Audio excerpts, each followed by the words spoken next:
Hello friends, कैसे हैं आप लोग। आई होप आप सब अच्छे होंगे। आज की डेट है 9 सितंबर और आज का हमारा हॉट टॉपिक है Delhi high court has granted 12 weeks to the union government to decide on control structure of Assam Rifles. So first of all we see what is Assam Rifles. We'll move on to the next slide. So now we'll see what is Assam Rifle. Assam Rifles is one of the 6 central armed police forces under the administrative control of Ministry of Home Affairs.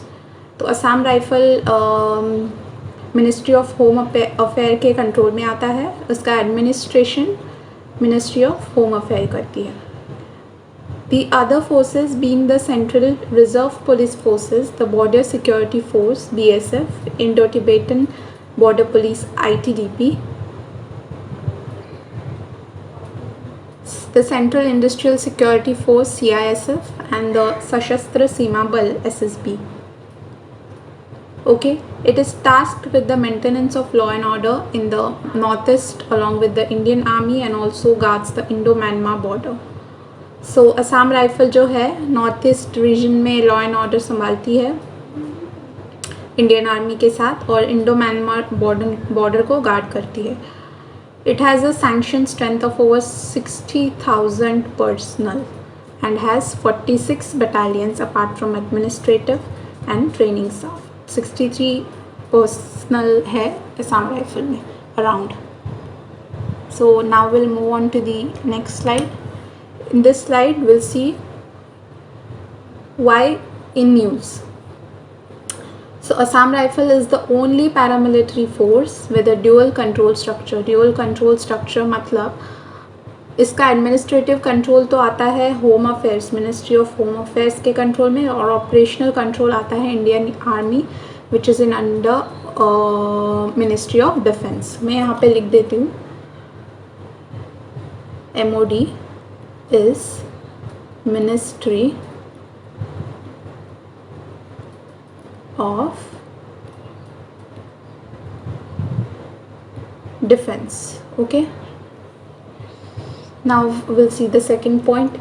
This means that salaries and infrastructure for the force is provided by MHA, but the deployment, posting, transfer and deputation of the personnel is decided by the army. Okay तो administrative control जो है वो ministry of home affairs के control में आता है, यानी कि salaries and infrastructure of the force, और जो ऑपरेशनल कंट्रोल है यानी कि पोस्टिंग हो, ट्रांसफ़र हो, डेपुटेशन हो, वो आर्मी के कंट्रोल में आता है। All its senior ranks from DG to IG, DG यानी कि डायरेक्टर जनरल और IG यानी कि inspector general, and sector headquarters are manned by officers from the army. Okay, the force is commanded by the lieutenant general from the Indian Army. Okay, command करता है lieutenant general Indian Army को, Indian Army से। A large section within the force wants to be under the administrative control of the Ministry of Defense. Force में से large section को ministry of defence के under में आना है, as that would mean better perks. इसके under ministry of defence के under में आना मतलब better perks, retirement benefits which are far higher compare to CAPFs under ministry of home affairs. अगर मिनिस्ट्री ऑफ होम अफेयर्स में आते हैं तो ये सारे पर्क्स बेनिफिट्स नहीं मिलेंगे। However, army personnel also retire at 35, while the retirement age in CAPF is 60 years. This is the another advantage of being in control of Ministry of Defense. Also, CAPF officers have recently been granted non-functional financial upgradation (NFFU) to at least financially address the issue of stagnation in their careers due to lack of avenues for promotion. But army personnel also get one rank, one pension, which is not available to CAPF. Okay, so this is another advantage. Now we'll move on to the next slide. Next slide is why do both Ministry of Home Affairs and Ministry of Defense want full control. Ministry of Home Affairs has argued that all the border guarding forces are under the operational control of the ministry, and so Assam Rifles coming under the Ministry of Home Affairs will give border guarding a comprehensive and integrated approach. So Ministry of Home Affairs कहती है कि all the border guarding forces are under the operational control of the ministry. सारी forces ministry के control में आती है, तो Assam rifle भी मिनिस्ट्री ऑफ होम अफेयर्स के कंट्रोल में ही आनी चाहिए. Second point is Assam Rifles continues to function on the pattern set during the 1960s, and the ministry would want to make guarding of the Indo-Myanmar border on the lines of other CAPFs. Okay, Army has argued that giving the control of the force to Ministry of Home Affairs or merging it with any other CAPF will confuse the force and jeopardize national security. Jeopardize in the sense harm.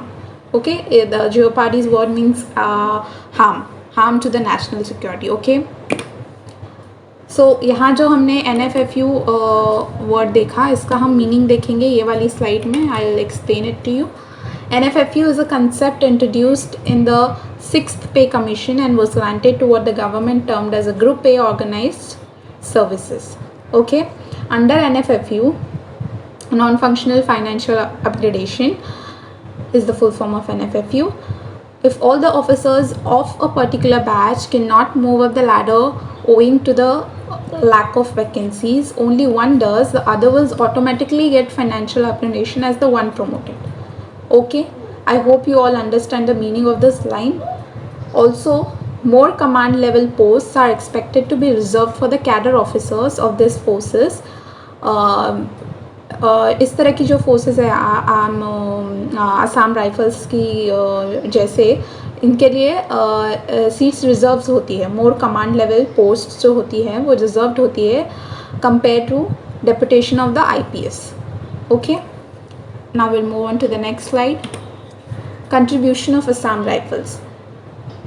Assam Rifles ने क्या क्या contribution दिया है वो हम देखेंगे.